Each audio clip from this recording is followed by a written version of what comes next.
ನಿಮ್ ಬೆಳಗ್ಗೆವರೆಗೆ ಏನೋ ಬಿಟ್ಟಿದ್ರೆ ಅಲ್ಲಿ ಇರೋದೆಲ್ಲ ಸುದ್ದಾಗಿ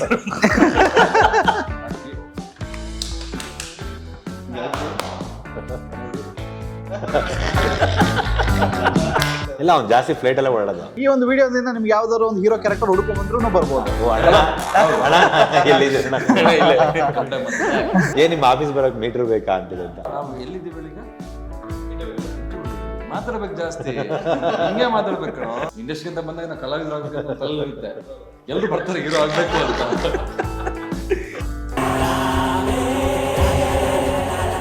ಹಾಯ್ ಎಲ್ರಿಗೂ ನಮಸ್ಕಾರ. ನೀವು ನೋಡ್ತಾ ಇದ್ದೀರಾ ನಮ್ಮ KFI. ನಾನು ಆಂಕರ್ ರಂಗನಾಥ್ ಗೌಡ. DSS ಧೈರ್ಯಂ ಸರ್ವರ್ಥ ಸಾಧನಂ ಈ ಮೂವಿನಲ್ಲಿ ಈ ಒಂದು 3 ಪಾತ್ರಗಳ ಜೊತೆಗೆ ಒಂದು ಕತೆ ಸಾಗುತ್ತೆ ಅಂತ ಹೇಳಿದ್ರೆ ಖಂಡಿತವಾಗ್ಲೂ ತಪ್ಪಾಗಲಾರದು. ಯಾಕೆ ಅಂತ ಹೇಳಿದ್ರೆ ಈ ಒಂದು 3 ಜನರು ಏನಿದ್ದಾರೆ ಅದು ಅದ್ಭುತ ಕಲಾವಿದರು ಅಂತಾನೆ ಹೇಳ್ಬೋದು. ಸೊ ಹಾಗಾದ್ರೆ ಬನ್ನಿ ಅವ್ರನ್ನ ಕಾರ್ಯಕ್ರಮಕ್ಕೆ ಸ್ವಾಗತ ಕೋರೋಣ. ಮೊದಲನೇದಾಗಿ ಪ್ರದೀಪ್ ಪೂಜಾರಿ ಅವರಿಗೆ ಸ್ವಾಗತ. ನಮಸ್ಕಾರ, ಹೇಗಿದ್ದೀರಾ? ಚೆನ್ನಾಗಿದೆ ಸರ್, ನೀವ್ ಹೇಗಿದ್ದೀರಿ? ಎಸ್, ಆರಾಮಾಗಿದ್ದೀನಿ. ಅಂಡ್ ವಿಲನ್ಗಳು ಇಷ್ಟು ಹ್ಯಾಂಡ್ಸಮ್ ಆಗಿರ್ಬೋದು ಅಂತ ಕೇಳಿ ತೋರಿಸ್ಕೊಡೋದಕ್ಕೆ ಅವರನ್ನು ಕೂಡ ನಮ್ಮ ಜೊತೆಗಿದ್ದಾರೆ. ಸೊ ರಾಮ್ ಅವರಿಗೆ ಸ್ವಾಗತ. ನಮಸ್ಕಾರ, ಹೇಗಿದ್ದೀರಾ? ಎಸ್, ಅಂಡ್ ಉಗ್ರಂನಲ್ಲಿ ಇವ್ರದೇ ಆದಂತ ಒಂದು ಕ್ರೌರ್ಯತೆಯನ್ನ ಮೆರೆದು ಲಾಸ್ಟ್ ಎಂಡಿಂಗ್ ಮೂಮೆಂಟ್ ನಲ್ಲಿ ಒಂದು ಕ್ಲೈಮ್ಯಾಕ್ಸ್ ನಲ್ಲಿ ಅದ್ಭುತವಾಗಿರುವಂತಹ ಒಂದು ಪರ್ಫಾರ್ಮೆನ್ಸ್ ನ ಮುಖಾಂತರ ಎಲ್ಲರ ಒಂದು ಕಣ್ಸೆಳೆದಿದ್ದಾರೆ. ಸೊ ಅವ್ರನ್ನು ಕೂಡ ಸ್ವಾಗತ ಕೋರೋಣ.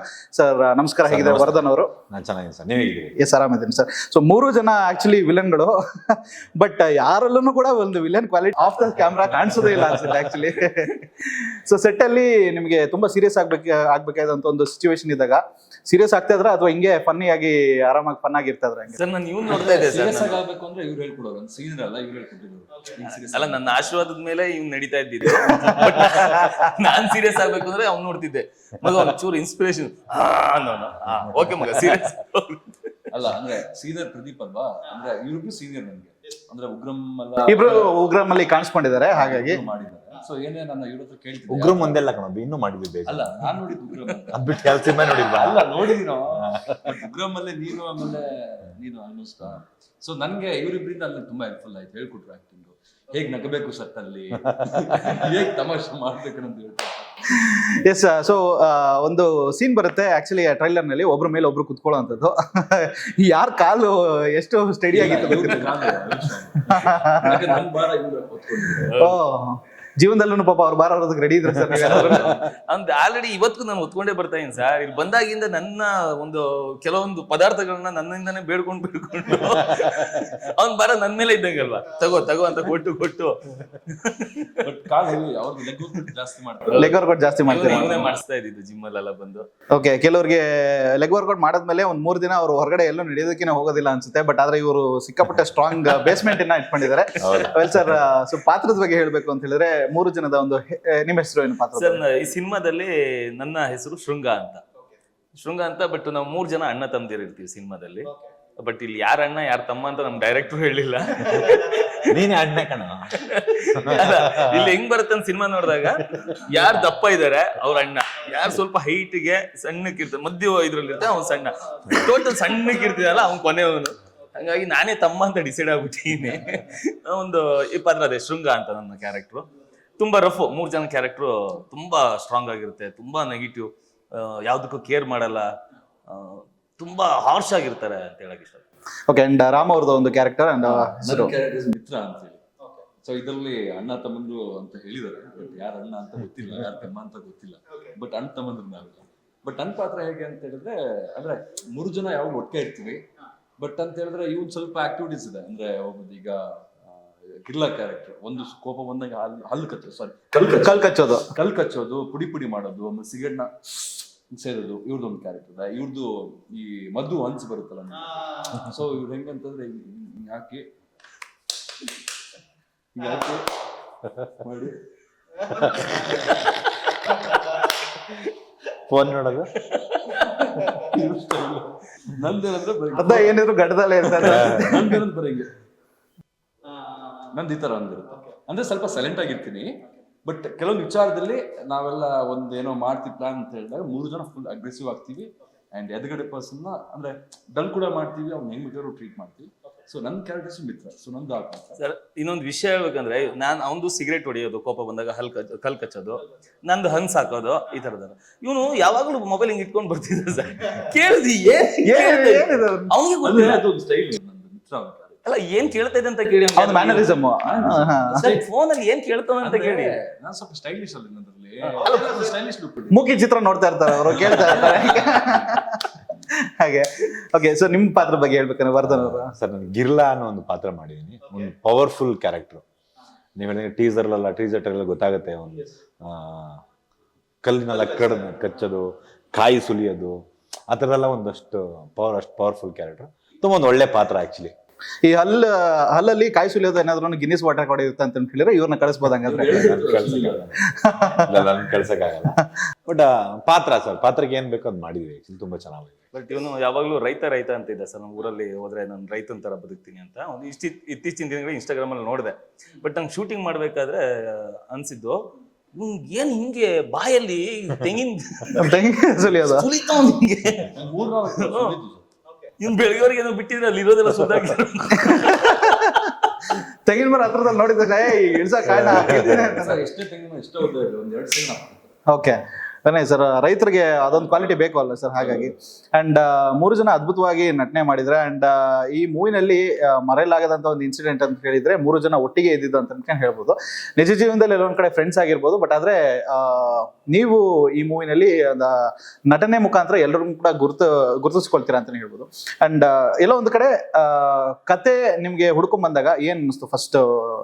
ಕತೆ ಅಂದ್ರೆ ನಮ್ ಸಾಯಿರಾಮ್ ಫ್ರೆಂಡ್. ಅಂದ್ರೆ ನೀವು ಆಲ್ರೆಡಿ ಕಿರುತೆರೆಯಲ್ಲೇ ಮಾಡ್ತಾ ಇದ್ರಿಂದ ಹಿರಿತೆರೆಗೆ ಒಂದು ಪ್ರಮೋಷನ್ ಆಗಿದೆ. ಸೊ ಫಸ್ಟ್ ಟೈಮ್ ನಿಮ್ಗೆ ಅಂದ್ರೆ ಒಂದು ಒಳ್ಳೆ ನೆಗೆಟಿವ್ ಶೇಡ್ ಬರ್ತಾ ಇದೆ ಅಂತ ಹೇಳಿದ ತಕ್ಷಣ ಆ ರಿಯಾಕ್ಷನ್ ಹೇಗಿತ್ತು? ಅಂದ್ರೆ ಖುಷಿ ಆಯ್ತು. ಅಂದ್ರೆ ನಂಗೆ ಸಾಯಿರಾಮ್ ಹೇಳಿದ್ದೇನಂತ ಹೇಳಿದ್ರೆ, ಗಡ್ಡ ಬಿಡ್ಬೇಕು.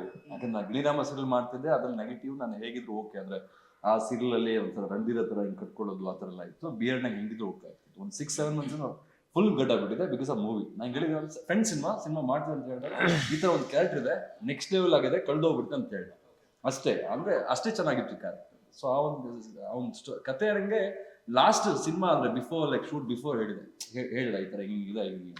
ಸೊ 3 ಜನ ಎಕ್ಸ್ಪ್ಲೇನ್ ಮಾಡಿದೆ ಕ್ಯಾರೆಕ್ಟರ್ ಬಗ್ಗೆ. ತುಂಬಾ ಇಷ್ಟ ಆಯ್ತು. ಅಂಡ್ ಒಂದು 6 ಮಂತ್ ಇಂದ ಅಂದ್ರೆ ಅವ್ನ ಸಿನಿಮಾ ಆಕ್ಟ್ ಮಾಡ್ಬೇಕು ಅಂದ್ರೆ ಗಡ್ಡ ಎಲ್ಲ ಬಿಟ್ಟು ಅಂಡ್ ತುಂಬಾ ಸೀರಿಯಸ್ ಆಗಿ. ಬಟ್ ಒಳ್ಳೆ ಅವ್ನ ಕತೆ ಚೆನ್ನಾಗಿತ್ತು. ಅವ್ನ ಕೇಳ್ಕೊಳ್ಳಿ ಖುಷಿ ಆಯ್ತು. ಶೂಟಿಂಗ್ ಬಿಫೋರ್ ಹೇಳ್ದೆ ಈ ತರ ಹಿಂಗಿರುತ್ತೆ ನಿಮ್ ಪಾತ್ರಗಳು ಅಂತ ಹೇಳಿದಾಗ ಖುಷಿ ಆಯ್ತು. ಅಂಡ್ ನೀವು ಶಿವಣ್ಣ ಅವ್ರ ಜೊತೆಗೆ ಆಕ್ಟ್ ಮಾಡಿದಿರಾ, ಮುರಳಿ ಅವ್ರ ಜೊತೆಗೂ ಕೂಡ ಆಕ್ಟ್ ಮಾಡಿದಿರಾ. ಸೊ ಎಲ್ಲೋ ಒಂದ್ ಕಡೆ ಒಂದು ಸ್ಟಾರ್ ನಟರ ಜೊತೆಗೆ ಆಕ್ಟ್ ಮಾಡ್ಬಿಟ್ಟು ಹೊಸಬರ ಜೊತೆಗೆ ಆಕ್ಟ್ ಮಾಡ್ಬೇಕಾದ್ರೆ ಆ ಒಂದು ಎಕ್ಸ್ಪೀರಿಯನ್ಸ್ ಹೇಗಿರುತ್ತೆ ನಿಮಗೆ?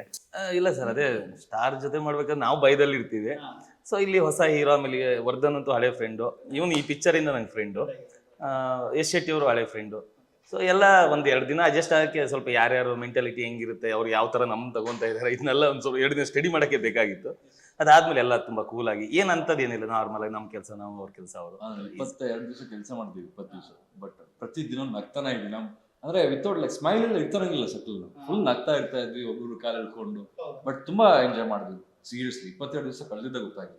ಎಸ್. ಅಂಡ್ ನಿಮಗೆ ಕೆಲವೊಂದು ಟ್ರೇಡ್ ಮಾರ್ಕ್ ಆಗಿರುವಂತ ಒಂದು ಮೂವೀಸ್ಗಳಲ್ಲಿ ನೀವು ಕಾಣಿಸ್ಕೊಂಡಿರೋದ್ರಿಂದ ಒಂದು ಪಾತ್ರ ರಿಜಿಸ್ಟರ್ ಆಗುತ್ತೆ ಅಂತ ಅನ್ಕೊಂತೀರಾ? ಎಲ್ಲಾದ್ರೂ ಒಂದ್ ಕಡೆ ಒಂದು ಮೇನ್ ವಿಲನ್ ರೋಲ್ ನನಗೂ ಕೂಡ ಬರಬೇಕು, ನಾನು ಕೂಡ ಅದಕ್ಕೋಸ್ಕರ ಕಾಯ್ತಾ ಇದ್ದೀನಿ ಅಂತ ಹೇಳಿ ಏನಾದ್ರು ಒಂದು ಸಬ್ಜೆಕ್ಟ್ಗೋಸ್ಕರ ವೆಯ್ಟ್ ಮಾಡ್ತಾ ಇದ್ರ ಹೇಗೆ ಅಂತ? ಇಲ್ಲ ಸರ್, ಆಕ್ಚುಲಿ ಬೇರೆ ಮೇನ್ ಲೀಡ್ ವಿಲನ್ ಆಗಿ ಆಕ್ಟ್ ಮಾಡ್ತಾ ಇದ್ದಾರೆ. ಸಿನಿಮಾ ನಡೀತಾ ಇದೆ, ಕೆಲಸಗಳು ನಡೀತಿದೆ. ಆಸ್ ಎ ಹೀರೋ ಆಗು ಕೆಲಸ ಮಾಡ್ತೀನಿ, ಬೇರೆ ಸಿನಿಮಾ ನಡೀತಿದೆ. ಒಂದು 2-3 ಸಿನಿಮಾ ರಿಲೀಸು ಆಗಿದೆ. ನಾನು ಹಫ್ತಾ ಅಂತ ಒಂದು ಸಿನಿಮಾ ಹೀರೋ ಆಗಿ ಮಾಡಿದ್ದು ರಿಲೀಸು ಆಗಿದೆ. ಬಟ್ ಈ ಪಾತ್ರ ಇದೆಯಲ್ಲ, ಈ ಪಾತ್ರ ನನಗೆ ಸಾಯಿರಾಮ್ ಅವರು ಒಂದು ಸತಿ ಫೋನ್ ಹಾಕ್ಬಿಟ್ಟು ಮಿಟ್ರಿದ್ಯಾ ನಿಂಗೆ ಅಂತ ಕೇಳಿದ್ರು. ಇವ್ರು ಏನಕ್ಕೆ ಹಿಂಗೆ ಕೇಳ್ತಾರೆ, ಏನಕ್ಕೆ ಹೇಳಿ ಸರ್ ಅಂತಂದೆ. ನಾನು ಇದೆಯಾ ಅಂತ ಕೇಳಿದ್ರು. ಇದೆ ಸರ್ ಅಂತಂದೆ ನಾನು. ಸರಿ ಹಂಗೆ ನಾಳೆ ಬನ್ನಿ ಆಫೀಸ್ಗೆ. ನೀವು ಆಫೀಸ್ ಬರೋಕೆ ಮೀಟ್ರ್ ಬೇಕಾ ಅಂತ. ನೈಟ್ ಆದ್ಮೇಲೆ 1.5 ಮೀಟರ್ ಮೇಲೆ ನಿಮ್ಮ ಆಫೀಸ್ ಬರೋಕೆ ಮೀಟ್ರ್ ಬೇಕಾ ಅಂತೇಳಿ ಅಂತ. ಆಮೇಲೆ ಆಫೀಸ್ಗೆ ಹೋದ್ಮೇಲೆ ಪಾತ್ರ ಎಕ್ಸ್ಪ್ಲೈನ್ ಮಾಡಿದ್ರು ಆ್ಯಕ್ಚುಲಿ. ಆಮೇಲೆ ನಂಗೆ ಹೇಳಿದ್ರು, ಒಂದು 2-3 ಅಪ್ರೋಚ್ ಆಗಿದ್ದೆ ನಾನು. ಅವ್ರಿಗೆ ಯಾಕೋ ಅಂದರೆ ಸ್ವಲ್ಪ ನಿಮಗೆ ಸಿನಿಮಾ ನೋಡೋದೇ ಗೊತ್ತಾಗುತ್ತೆ, ಮಾಡ್ಬೇಕಾ ಬೇಡವಾ ಅಂತ ಯೋಚನೆ ಮಾಡೋ ಥರ ಅನಿಸುತ್ತೆ ಪಾತ್ರ. ಅದು ಸ್ವಲ್ಪ ಒಂದಷ್ಟು ವಿಷಯಗಳನ್ನ ಹೇಳುತ್ತೆ, ಒಂದಷ್ಟು ಕಾಂಟ್ರವರ್ಸಿ ಥರ ಆಗ್ಬೋದು ಗೊತ್ತಿಲ್ಲ ನಮಗೆ. ಸೊ ಹಂಗಾಗಿ ಅವ್ರು ಆ ಥರ ಹೇಳಿದ್ರು. ಇಲ್ಲ, ನಾನು ಆಸ್ ಅನ್ ಆ್ಯಕ್ಟ್ರು ಯಾವುದೇ ಪಾತ್ರ ಸತಿ ಎಕ್ಸ್ಪ್ಲೋರ್ ಮಾಡ್ಬೇಕು ಅದನ್ನು. ಬೇರೆ ಅಂದರೆ ತುಂಬ ರೇರ್ ಈ ಥರ ಪಾತ್ರಗಳು ಬರೆಯೋದು ತುಂಬ ರೇರ್ ಇರುತ್ತೆ. ನೆಗೆಟಿವ್ ನಾರ್ಮಲ್ ರೋಲ್ ಮಾಡ್ತಾ ಇರ್ತೀವಿ, ಬಟ್ ಈ ಥರ ನೆಗೆಟಿವ್ ರೋಲ್ ಸಿಗೋದು ಭಾಳ ಅಪರೂಪ. ಇಲ್ಲ, ಈ ಪಾತ್ರ ಮಾಡಿದ್ರೆ ಆಸ್ ಅನ್ ಆ್ಯಕ್ಟರ್ ನನ್ನ ಕೆರಿಯರ್ಗೆ ಹೆಲ್ಪ್ ಆಗುತ್ತೆ ಅಂತ ಹೇಳಿ ನಾನು ಆ್ಯಕ್ಟ್ ಮಾಡಿದೆ ಆ್ಯಕ್ಚುಲಿ. ಅಂದರೆ ಚೆನ್ನಾಗಿದೆ. ಅಂಡ್ ರಾಮ್ ಅವ್ರು ಇಷ್ಟು ಹ್ಯಾಂಡ್ಸಮ್ ಆಗಿರೋದಕ್ಕೆ ವಿಲನ್ ಪಾತ್ರಗಳು ಹುಡ್ಕೊಂಡ್ ಬರ್ತಾ ಇದೆ ಅಂತ ಹೇಳಿದಾಗ ಎಲ್ಲೋ ಒಂದ್ ಕಡೆ ಬೇಡಪ್ಪ ನನಗೆ ಯಾವ್ದಾದ್ರು ಹೀರೋ ಪಾತ್ರ ಹುಡ್ಕೊಂಡ್ ಬರ್ಲಿ ಅಂತ ಅನ್ಸುತ್ತಾ ಹೇಗೆ ಅಂತ? ಸ್ಟಾರ್ಟಿಂಗ್ ಆಕ್ಟಿಂಗ್ ಅಂದ್ರೆ ಇಂಡಸ್ಟ್ರಿ ಅಂತ ಬಂದಾಗ ನಾವು ಕಲಾವಿದರಾಗಬೇಕು ತಲೆ ಇರುತ್ತೆ, ಎಲ್ಲರೂ ಬರ್ತಾರೆ ಹೀರೋ ಆಗ್ಬೇಕು ಅಂತ. ಎಲ್ಲರೂ ಹೀರೋ ಆಗ್ಬೇಕಂತ ಬರ್ತಾರೆ. ಬಟ್ ಅದೇ ಈಗ ಸೀರಿಯಲ್ ಫಸ್ಟ್ ಮಾಡಿದ ಸೀರಿಯಲ್ ಮನೆದು ಸೀರಿಯಲ್ ವಿಲನ್ ಆಗಿ ಮಾಡಿದ್ ನಾನು. ಅದಾದ್ಮೇಲೆ ಆಲ್ಮೋಸ್ಟ್ ಎಲ್ಲ ವಿಲನ್ ಆಗಿ ನಾನು ಮಾಡ್ತೀನಿ ಸೀರಿಯಲ್ ಅಲ್ಲಿ. ಸಿನಿಮಾ ಅಂತ ಏನು ಖುಷಿ ಅಪ್ಪ, ಏನು ದೊಡ್ಡ ಪರದಲ್ಲಿ ನಾವು ಕಾಣಿಸ್ಕೊಳ್ತೀವಿ ವಿಲನ್ ಆಗಿ, ಖುಷಿನೇ ಇದೆ. ಆತರ ಏನೂ ಇಲ್ಲ, ಹೀರೋ ಆತರ ಏನೂ ಇಲ್ಲ. ಮಾಡೋ ಒಂದು ನಾವು ಮಾಡೋ ಪಾತ್ರಕ್ಕೆ ಒಂದು ಸ್ವಲ್ಪ ಸ್ಟ್ರೆಂತ್ ಆಮೇಲೆ ಒಂದು ವ್ಯಾಲ್ಯೂ ಇತ್ತು ಅಂದ್ರೆ ಅದನ್ನ ಖುಷಿ ಆಗಿರುತ್ತೆ. ಅದೇ ಡೈರೆಕ್ಟ್ ಕಾಯ್ತಾ ಇದೀನಿ ಅಂತ ಏನು ಹೇಳ್ಬೇಡ ನೀನು. ಸುತ್ತಿ ಬಳಸಿ ಕೊಂಕಣ ಸುತ್ತಾಕೊಂಡು ಹೀರೋ ಬೇಕು ಅಂತ ಹೇಳಿ ನಾವು ಎಲ್ಲಿದ್ದೀವಿ ಈಗ? ಇಂಟರ್ವ್ಯೂ ಇದ್ದೀವಿ, ಮಾತಾಡ್ಬೇಕು ಜಾಸ್ತಿ, ಹಿಂಗೆ ಮಾತಾಡ್ಬೇಕು. ಇಂಟರ್ವ್ಯೂಗೆ ಪ್ರಶ್ನೆ ಕೇಳಕ್ ಬಿಡ್ತಾ ಇಲ್ಲ, ಯಾಕ್ ಕೇಳ್ತೀವಿ ಅಂತ ಹೇಳಿದ್ರೆ, ಈ ಒಂದು ವಿಡಿಯೋದಿಂದ ನಿಮ್ಗೆ ಯಾವ್ದಾದ್ರು ಒಂದು ಹೀರೋ ಕ್ಯಾರೆಕ್ಟರ್ ಹುಡ್ಕೊಂಡ್ ಬಂದ್ರು ಬರ್ಬೋದು. ಓ ಅಣ್ಣ ಎಲ್ಲಿದೆ ಅಣ್ಣ? ಆಮೇಲೆ ಅಣ್ಣ ನೀವು ಹೀರೋ ಆದ್ಮೇಲೆ ಇಬ್ರು ಮರಿಬೇಡಿ, ನಮ್ಗೆ ನಾವು ಹೇಳ್ತೀನಿ ಅಣ್ಣ, ದಯವಿಟ್ಟು ಸೀನರಿ ಮರೆಯಕ್ಕಾಗಲ್ಲ. ಬಂದ್ 20 ವರ್ಷ ಇಲ್ಲ. ಅಣ್ಣ ಯಾರು ತಮ್ಮ ಯಾರು ಅಂತ ಗೊತ್ತಿಲ್ಲ, ಅದಕ್ಕೆ ಅಣ್ಣ ತಮ್ಮ ಅಂತ ಕರ್ಕೊಂಬೋಣ ಕಣ ಎಲ್ಲ. ಅಣ್ಣ ತಮ್ಮ ಅಲ್ಲ, ಇಂಟರ್ವ್ಯೂ ಮಾಡ್ರಿ, ಪ್ರಶ್ನೆ ಕೇಳಕ್ಕಾರು ಟೈಮ್ ಕೊಡು ಪಾಪ, ಅವ್ರಿಗೂ ಟೈಮ್ ಕೊಡ್ತಿಲ್ಲ. ನೀವೇ ಜಾಸ್ತಿ ಎಷ್ಟು ಮಾತಾಡ್ಬೇಕು. ಎಸ್, ಸೊ 3 ಜನ ಐ ಥಿಂಕ್ ಒಂದು ಸೆಟ್ ನಲ್ಲಿ ಇರ್ತಾರೆ ಅಂತ ಹೇಳಿದ್ರೆ ಒಂಥರ ಫನ್ ಫೀಲ್ಡ್ ಅಂತಾನೆ ಹೇಳ್ಬೋದು. ಬಟ್ ಇದರಲ್ಲಿ ಯಶ್ ಶೆಟ್ಟಿ ಅವರ ಒಂದು ಪಾತ್ರನೂ ಕೂಡ ತುಂಬಾನೇ ಒಂದು ಕ್ರೌರ್ಯತೆ ಮತ್ತೆ ಒಂದು ಸ್ವಲ್ಪ ವಿಕೃತವಾಗಿ ನಡ್ಕೊಳ್ಳುವಂತ ಒಂದು ಕೆಲವೊಂದು ಸೀನ್ಸ್ ಗಳನ್ನು ಕೂಡ ಇದೆ ಸರ್. ಸೊ ಈ ಎಲ್ಲ ಕಲಾವಿದರ ಜೊತೆಗೆ ನಟನೆ ಮಾಡಿದಂತ ಒಂದು ಎಕ್ಸ್ಪೀರಿಯನ್ಸ್ ನಿಮಗೆ ಹೇಗೆ? ಇಲ್ಲ ಸರ್, ನಮ್ಮ ಆಕ್ಚುಲಿ ಭಾಳ ಅಂದ್ರೆ ಇವರೆಲ್ಲ ಎಲ್ಲರ ಜೊತೆ ನಾನು ಮೊದಲು ಕೆಲಸ ಮಾಡಿದ್ದೆ. ಆಮೇಲೆ ಯಶ್ ಶೆಟ್ಟಿ ಅವರ ಪರ್ಫಾರ್ಮೆನ್ಸ್ ಬಗ್ಗೆನ ನನಗೆ ಗೊತ್ತಿತ್ತು, ಅಥವಾ ಬಲರಾಜ್ ಜೋಡ ಆಗಿರ್ಬೋದು, ಹೀರೋಯಿನ್ ಇರ್ಬೋದು, ಇವ್ರು ಎಲ್ಲರ ಬಗ್ಗೆ ಎಲ್ಲರ ಜೊತೆ ಕೆಲಸ ಮಾಡಿದ್ದೆ. ಮೊದಲೆಲ್ಲ ಒಂದು 2 ಸಿನಿಮಾ ಯಶ್ ಶೆಟ್ಟಿ ನಾವೆಲ್ಲ ಐ ಥಿಂಕ್ ಒಂದು 5-6 ಸಿನಿಮಾ ಕೆಲಸ ಮಾಡಿದ್ವಿ ಮೊದಲೇ, ಅನುಭವ ಇತ್ತು. ಅಥವಾ ಪ್ರದೀಪ್ ಪೂಜಾರಿ ಆಗಿರ್ಬೋದು, ಎಲ್ಲರ ಜೊತೆ ಕೆಲಸ ಮಾಡಿದಿತ್ತು. ಅದನ್ನ ಯಶ್ ಶೆಟ್ಟಿ ಈ ಸಿನಿಮಾಲಿ ಅವ್ರ ಪಾತ್ರ ತುಂಬ ಚೆನ್ನಾಗಿದೆ. ಅಂದ್ರೆ ನೆಕ್ಸ್ಟ್ ಲೆವೆಲ್ ಕ್ರೌರ್ಯ ಅಂತಿರ್ಬೋದು, ಅಂದ್ರೆ ಬ್ಲಡ್ ಆ ಥರ ಅಲ್ಲ, ಬಟ್ ಪಾತ್ರದ ಕ್ರೌರ್ಯ ಇರೋದು ಗೊತ್ತಾ, ಪರ್ಫಾರ್ಮೆನ್ಸ್ನ ಕ್ರೌರ್ಯ ಇರುತ್ತಲ್ಲ, ಅದು ನೆಕ್ಸ್ಟ್ ಲೆವೆಲ್ ಇದೆ. ಪಾತ್ರನೂ ಅಷ್ಟೇ ಚೆನ್ನಾಗಿದೆ, ಆಮೇಲೆ ಅವರು ಅಷ್ಟೇ ಚೆನ್ನಾಗಿ ಮಾಡಿದ್ದಾರೆ ಆ್ಯಕ್ಚುಲಿ. ಆಮೇಲೆ ಅವ್ರದ್ದು ಒಂದಷ್ಟು ಪೋರ್ಷನ್ ನಾನು ನೋಡಿಲ್ಲ, ಬಟ್ ಅವ್ರದ್ದು ಒಂದು ನೈಟ್ ಎಫೆಕ್ಟ್ ಒಂದು ಎಪಿಸೋಡ್ ಬರುತ್ತೆ, ಡ್ಯಾನ್ಸ್ ಮಾಡೋದು ಆ ಥರದ್ದು. ಐ ಥಿಂಕ್ ಮೋಸ್ಟ್ಲಿ ಈ ಸಿನಿಮಾಲಿ ಬೆಸ್ಟ್ ಸೀನ್ ಅಂತ ಅನ್ಸುತ್ತೆ ನನ್ನ ಪ್ರಕಾರ. ಅಷ್ಟು ಚೆನ್ನಾಗಿ ಮಾಡಿರೋದು ಅವ್ರ ಅವತ್ತು. ಬಲರಾಜ್ ಜೋಡೆ ಪಾತ್ರನೂ ಭಾಳ ಚೆನ್ನಾಗಿ ಅದ್ಭುತವಾಗಿದೆ ಆ್ಯಕ್ಚುಲಿ, ತುಂಬ ಚೆನ್ನಾಗಿದೆ. ಅಂಡ್ ಉಗ್ರಂನ ಸ್ಟೋರಿ ಆಕ್ಚುಲಿ ಎಲ್ಲ ಬೇರೆ ಬೇರೆ ಲ್ಯಾಂಗ್ವೇಜಸ್ ಗಳಲ್ಲಿ ಇವಾಗ ರೀಮೇಕ್ ಆಯ್ತು. ಅಂಡ್ ನೀವು ಅದರಲ್ಲಿ ಒಂದು ಪಾತ್ರ ಏನಾದ್ರು ಮಾಡ್ಬೇಕು ಅಂತ ಹೇಳಿದ್ರೆ ಪ್ರಶಾಂತ್ ನೀಲ್ ಅವ್ರು ಏನಾದ್ರು ನಿಮ್ಗೆ ಅಪ್ರೋಚ್ ಮಾಡಿದ್ರ, ಅಥವಾ ಹೇಗೆ ಏನಾದ್ರು ಕತೆ ಗೊತ್ತಿತ್ತಾ? ಸಲಾರ್ ಒಂದು ಇಲ್ಲ ಸರ್, ನನಗೆ ಅದ್ರ ಬಗ್ಗೆ ಏನು ಐಡಿಯಾ ಇರಲಿಲ್ಲ. ಉಗ್ರಂದ ರೀಮೇಕು ಆ ಥರದಂತ ಐಡಿಯಾ ಇರಲಿಲ್ಲ. ಸುಮ್ಮನೆ ಅಲ್ಲಿ ಹೇಳೋದು ಕೇಳಿದ್ ಬಿಟ್ರೆ ನಮ್ಗೆ ಅದು ಪರ್ಸ್ನಲ್ ಆಗಿ ನನಗೆ ಅಷ್ಟೊಂದು ಐಡಿಯಾ ಇರಲಿಲ್ಲ. ಅಂಡ್ ನೀವು ನಟನೆ ಮಾಡಿರುವಂತಹ ಮಫ್ತಿ ಸಿನಿಮಾನು ಕೂಡ ಬೇರೆ ಬೇರೆ ಭಾಷೆಗಳಲ್ಲೂ ಕೂಡ ಡಬ್ ಆಯ್ತು. ಸೊ ಬೇರೆ ಭಾಷೆಗಳಿಂದ ನಿಮ್ಗೆ ಏನಾದ್ರು ಕಾಲ್ ಬಂತ ಒಂದು ಪಾತ್ರ ಮಾಡಬೇಕು? ತಮಿಳಲ್ಲಿ ನಡಿಬೇಕಾದ್ರೆ ನಮ್ಮ ನರ್ತನ್ ಸರ್ ಇದ್ದಿದ್ದು. ಸೊ ಆವಾಗ ನನಗೊಂದು ಬೇರೆ ಅಂದ್ರೆ ಆ ಕ್ಯಾರೆಕ್ಟ್ರು ಅಲ್ಲಿ ಒಂದು ಲೋಕಲ್ ಇದ್ರೆ ಚೆನ್ನಾಗಿರುತ್ತೆ, ಲೀಡ್ ಮಾಡಕ್ ಚೆನ್ನಾಗಿರುತ್ತೆ ಅಲ್ಲಿ ಇದಕ್ಕೆ ಅಂತ ನನಗೆ ಬೇರೆ ಒಂದು ಕ್ಯಾರೆಕ್ಟ್ರು ಮಾಡಿದ್ರು ಡೈರೆಕ್ಟ್ರು. ಸೊ ಅದಕ್ಕೆ ಪಾಸ್ಪೋರ್ಟು ಮಾಡಿಸ್ಕೊ ಅಂತೇಳಿ ಔಟ್ ಆಫ್ ಕಂಟ್ರಿ ಶೂಟು ಇತ್ತು ಅಂತ ಮಾಡಿಸ್ಕೊಂಡಿದ್ದೆ. ಅದಾದ್ಮೇಲೆ ಅದೇ ಕಾಲಕ್ರಮೇಣ ಅದೇನೋ ಸಮಸ್ಯೆ ಆಗಿ ಅವ್ರು ಬ್ಯಾಕ್ಔಟ್ ಆದ್ರು. ಅದಾದ್ಮೇಲೆ ಅದು ಅಲ್ಲಿಂದ ಮತ್ತೆ ನನಗೆ ಒಂದು ಫಾರಿನ್ ಟ್ರಿಪ್ ಒಂದು ಸ್ವಲ್ಪ ಮಿಸ್ ಆಗ್ಬಿಟ್ಟು ಪಾಸ್ಪೋರ್ಟ್ ಮೇಲೆ ಒಂದು ಸ್ಟಾಂಪ್ ಬಿದ್ದಿರ್ತೈತೆ. ಬಟ್ ಪರವಾಗಿಲ್ಲ, ಐ ಥಿಂಕ್ ನಟರಿಗೆ ಅದೊಂದು ಅಡ್ವಾಂಟೇಜ್ ಇದ್ದೇ ಇರುತ್ತೆ ಬೇರೆ ಕಂಟ್ರಿಗಳು ಹೋಗ್ತಾರೆ. ಇಲ್ಲ, ಅವ್ನು ಜಾಸ್ತಿ ಫ್ಲೈಟ್ ಎಲ್ಲ ಓಡಾಡೋದು. ಮಂಗಳೂರು ಇವತ್ತವರೆಗೂ ಫ್ಲೈಟ್ ಹೋಗ್ತಾನಲ್ಲ. ನಾ ಹೇಳತ್ತಂಗಿರೋ ಕುಂದಾಪುರ ಬರ್ಬೇಕಂದ್ರೆ ಮಂಗ್ಳೂರು ಇಳಿದು ಮಂಗ್ಳೂರಿಂದ ಕುಂದಾಪುರಕ್ಕೆ ಬರೋದ್ ಬೇಡವಾ? ಇಬ್ರು ಹಿಂಗೆ ಸರ್ ಸೆಟ್ ಅಲ್ಲಿ ಜಗಳ ಆಡ್ತಿರೋ ನಂಗೆ ಸಮಾಧಾನ ಮಾಡಿ ಸಾಕಾಗ್ಬಿಟ್ಟೈತಿ ಇವ್ರಿಗೆ. ಬೆಂಗಳೂರಿಂದ ಮಂಗಳೂರು ಫ್ಲೈಟ್ ಅವ್ರ ಹಂಗೆ ಜಗಳ ಆಡ್ತಾ ಇದಾರೆ ಅಂತ ಹೇಳಿದ್ರೆ ಜಗಳ ಆಡ್ತಾ ಇದಾರೆ ಅನ್ನೋದ್ರ ಅನಿಸ್ತಾ ಇರೋದಿಲ್ಲ, ಬಟ್ ಯಾರು ಕೇಳಿಸ್ಕೊಳ್ತಾ ಅಂಡ್ ನಿಮಗೆ ಎಲ್ಲ ಒಂದ್ ಕಡೆ ಸೀರಿಯಲ್ ಲೈಫ್ ಚೆನ್ನಾಗಿತ್ತು, ಒಳ್ಳೆ ಸೋರ್ಸ್ ಆಫ್ ಇನ್ಕಮ್ ಇತ್ತು. ಅಂಡ್ ಈ ಮೂವೀಸ್ ಗಳನ್ನ ನಾನು ಮಾಡ್ಬೇಕಾ ಅಂತ ಕೇಳಿ ಕ್ವಶನ್ ಉಂಟಾಗಿದೆಯಾ ನಿಮ್ಗೆ? ಅಂದ್ರೆ ಸ್ಟಾರ್ಟಿಂಗ್ ಬಂದಾಗ ಸಿನಿಮಾ ಮಾಡ್ಬೇಕಂತಾನೆ ಬಂದಿದ್ದು. ಬಟ್ ಸಿನಿಮಾ ಅಂದ್ರೆ ಅವಾಗ ಒಂದು 10 ವರ್ಷ ಹಿಂದೆ ನೋಡಕ್ಕೆ ಹೈಟ್ ಆಗಿರ್ಬೋದು ಅಷ್ಟು ಇದಾಗಿರ್ಲಿಲ್ಲ. ಅಂದ್ರೆ ಸೊ ಅದಾದ್ಮೇಲೆ ಸೀರಿಯಲ್ ಮಾಡಿದ ಕೂಡಲೇ ಸಿನಿಮಾ ಯಾವ್ದು ಆಕ್ಚುಲಿ ತಲೆಯಲ್ಲಿ ಸಿನಿಮಾನೇ. ಬಟ್ ಸೀರಿಯಲ್ ಮಾಡ್ತಾ ಯಾವುದೇ ಅವಕಾಶ ಬಂದ್ರು ಬಿಡಬಾರ್ದಲ್ವಾ? ಈಗ ಸೀರಿಯಲ್ ಅವಕಾಶ ಬಂದಾಗ ಸೀರಿಯಲ್ ಮಾಡ್ತಿದ್ದೆ, ಈಗ ಸಿನಿಮಾ ಅವಕಾಶ ಬಂದಾಗ ಸಿನಿಮಾ ಮಾಡ್ತಿರೋದು. ಸೊ ಇನ್ಮೇಲೆ ಸಿನಿಮಾಗಳು ಮಾಡೋಣ ಅಂತ. ಈಗ ಆಲ್ಮೋಸ್ಟ್ ಆಯ್ತು ಒಂದು 7-8 ಇಯರ್ಸ್ ಕಂಟಿನ್ಯೂ ಆಗಿ ಸೀರಿಯಲ್ ಮಾಡ್ಕೊಂಡ್ ಬಂದಿದ್ದೀನಿ. ಸೊ ಇನ್ಮೇಲೆ ಸಿನಿಮಾಗಳು ಮಾಡೋಣ ಅಂತ. ಧೈರ್ಯಂ ಸರ್ವತ್ರ ಸದನ ಒಳ್ಳೆ ಲೈಫ್ ಕೊಡುತ್ತೆ ಖಂಡಿತ. ಎಸ್, ಸೊ 3 ಜನನು ಐ ಥಿಂಕ್, ಬಟ್ ಡೈರೆಕ್ಟರ್ ಯಾಕೆ ಆ ಥರ ಚೂಸ್ ಮಾಡಿದ್ರು ಅಂತ ಗೊತ್ತಿಲ್ಲ. ಇವ್ರನ್ನೇ ಫಸ್ಟ್ ಕೆಳಗಡೆ ನಿಲ್ಲಿಸಿ ಅವ್ರ ಮೇಲೆ ನೀವು ಇನ್ನೊಬ್ರ ಮೇಲೆ ಅವ್ರ ಮೇಲೆ ನೀವು ಲಾಸ್ಟಿಗೆ ಬರ್ತೀರಾ. ಸೊ ನೀವೇ ಜಾಸ್ತಿ ಪರ್ಸನಾಲಿಟಿಯಲ್ಲಿ ಒಂದು ಸ್ವಲ್ಪ ಜಾಸ್ತಿ ದಪ್ಪ ಮತ್ತೆ ತುಂಬಾ ಹೆವಿ ಆಗಿರೋದು. ಸೊ ಫಸ್ಟೇ ನಿಮ್ನೆ ನಿಲ್ಲಿಸಬೇಕಾಗಿತ್ತು, ಬಟ್ ಕಂಪ್ಲೀಟ್ ನಿಮ್ಮಿಬ್ಬರ ಏನಂದ್ರೆ ಸಿನಿಮಾ ನೋಡಿದ್ರೆ ಜಸ್ಟಿಫಿಕೇಶನ್ ಸಿಗುತ್ತೆ ಸರ್. ಆಮೇಲೆ ಇನ್ನೊಂದೇನು ಅಂತ ಹೇಳಿದ್ರೆ, ಹೀರೋ ಮೇಲೆ ನಿಂತಿರ್ತಾರಲ್ಲ, ಒಬ್ರ ಮೇಲೆ ಒಬ್ರು ನಿಲ್ಬೇಕಲ್ಲ. ಇವರು ಸ್ವಲ್ಪ ಶಕ್ತಿ ಜಾಸ್ತಿ ಪ್ರದೀಪ್ಗೆ, ಬಾಡಿ ಎಲ್ಲ ಶಕ್ತಿಮಾನ್ ಅಂತ physical ಕರೀತಾರೆ. ಶಕ್ತಿಮಾನ್ ಅಂತ ಕರೀತಾರೆ ಅವರಿಗೆಲ್ಲ, ಅದಕ್ಕೆ ನಿಲ್ಸಿದೆ ಆಕ್ಚುಲಿ. ಇಲ್ಲ ಸರ್, ತುಂಬಾ ಕಷ್ಟಪಟ್ಟು ಆಕ್ಚುಲಿ ಶಾರ್ಟ್ಗಳನ್ನ ಮಾಡಿದೀವಿ. ಹೇಗೆ ಅಂತ ಹೇಳಿದ್ರೆ ಈ ಚೇರು ಗಿರಲೆಲ್ಲ ಫುಲ್ ಸೆಟ್ ಎಲ್ಲ ಪಾಪ ಜೊತೆಲೇ ಇರೋರು, ಹೀರೋ ಮೇಲೆ ನಿಲ್ಸಿ ನಮ್ಗೊಂದು 30 ಸೆಕೆಂಡ್ ಅಷ್ಟೇ ಶಾರ್ಟ್ ತೆಗೆ ಟೈಮು. ಹೀರೋ ಮೇಲೆ ನಿಂತ್ಕೊಳ್ಳೋದು ಅವ್ರಿಗೇನು ಹೊಸದಲ್ಲ ಅಲ್ವಾ? ನಮ್ಗೂ ನಮ್ಗೆ ಹಳೇದದು. ಬಟ್ ಆಕ್ಚುಲಿ ಹೊಸದಾಗಿ ಇಲ್ಲ ಪ್ರದೀಪ್ ಅವ್ರಿಗೆ ಬಿಟ್ಕೊಟ್ಟಿದೀವಿ ಅದನ್ನ.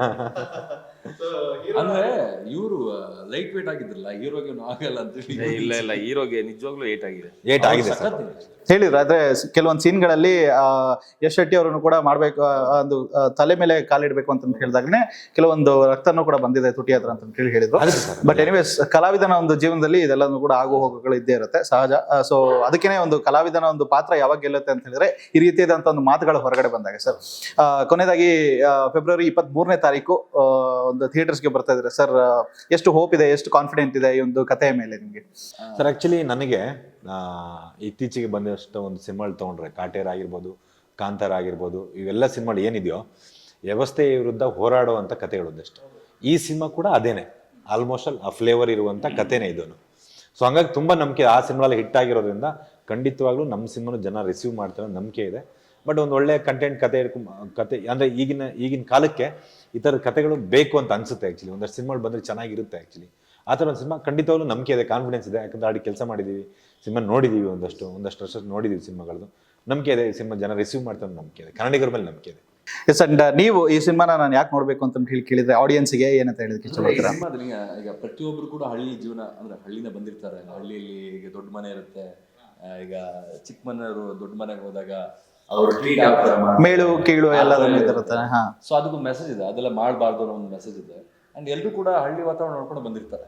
ಅಂಡ್ ಹಳ್ಳಿಯಲ್ಲಿ ಇದೆಲ್ಲ ಇದ್ದಿದ್ದೆ, ಜಾತಿ, ದೊಡ್ಡ ಜಾತಿ ಅಂದ್ರೆ ಕೀಳು ಮೇಳು ಅಂತ ನೋಡ್ತಾರೆ. ಬಟ್ ಈ ಒಂದು ಸಿನಿಮಾದಲ್ಲಿ ಏನಿದೆ ಅಂತ ಹೇಳಿದ್ರೆ ಮನುಷ್ಯ ಒಂದೇ ಜಾತಿನೇ, ಆತರ ಏನು ಇಲ್ಲ ಅನ್ನೋ ಒಂದು ಮೆಸೇಜ್ ಇದೆ. ತುಂಬಾ ಚೆನ್ನಾಗಿದೆ ಕತೆ. ಸೊ ನೋಡಿ ಅಂತ ಹಾರೈಸ್ತೀನಿ 23rd. ಎಸ್. ಅಂಡ್ ಹಂದಿಬಾಲ ಯಾರಿಗೆ ಸಿಗ್ಬೋದು ಅಂತ ಹೇಳಿ ಏನಾದ್ರು ಗೆಸ್ಸಿಂಗ್ ಇದೆಯಾ? ಇಲ್ಲ ಇದರಲ್ಲಿ ಇದೆ, ಅದು ಆ ಪ್ರಾಣಿ ಇದೆ. ಬಟ್ ಆದ್ರೆ ಅದರ ಒಂದು ಕಂಪ್ಲೀಟ್ ಡೀಟೇಲ್ಸ್ ಏನು ಅಂತ ನಮಗೂ ಅರ್ಥ ಆಗ್ತಾ ಇಲ್ಲ. ಬಟ್ ನೋಡೋಣ, ಮೂವಿ ನೋಡಿದ್ಮೇಲೆ ಗೊತ್ತಾಗುತ್ತೆ. ಬಟ್ ಎನಿವೇಸ್, ಒಂದು ಒಳ್ಳೆ ಪ್ರಯತ್ನದ ಮುಖಾಂತರ ನೀವೆಲ್ಲರೂ ಕೂಡ ಸ್ಕ್ರೀನ್ ಮೇಲೆ ಬರ್ತಾ ಇದ್ದೀರಾ. ಸೊ 23ನೇ ತಾರೀಕು, ಫೆಬ್ರವರಿ 23ನೇ ತಾರೀಕು ಎಲ್ರಿಗೂ ಕೂಡ ವಿಜಯ ಸಿಗ್ಲಿ ಅಂತ ಹೇಳಿ ಆಶಿಸ್ತೀನಿ ಸರ್. ಅಂಡ್ ಇನ್ನಷ್ಟು ಪ್ರಾಜೆಕ್ಟ್ಸ್ಗಳು ಎಲ್ರಿಗೂ ಕೂಡ ಸಿಗ್ಲಿ. ಒಳ್ಳೊಳ್ಳೆ ಪ್ರಾಜೆಕ್ಟ್ಸ್ಗಳೊಂದಿಗೆ ನಮ್ಮ ಎಲ್ಲ ಕನ್ನಡದ ಸಿನಿ ರಸಿಕರಿಗೆ ನಿಮ್ಮ ಒಂದು ಮನೋರಂಜನೆ ಸಿಗ್ತಾ ಇರಲಿ ಅಂತ ಹೇಳಿ ಕೇಳ್ಕೊಂತೀನಿ. All the very best. ನಿಮ್ಮೆಲ್ಲ ಫ್ಯೂಚರ್ ಪ್ರಾಜೆಕ್ಟ್ಸ್ಗಳಿಗೆ ಒಳ್ಳೇದಾಗಲಿ ಸರ್. 3 ಜನ. Thank you so much.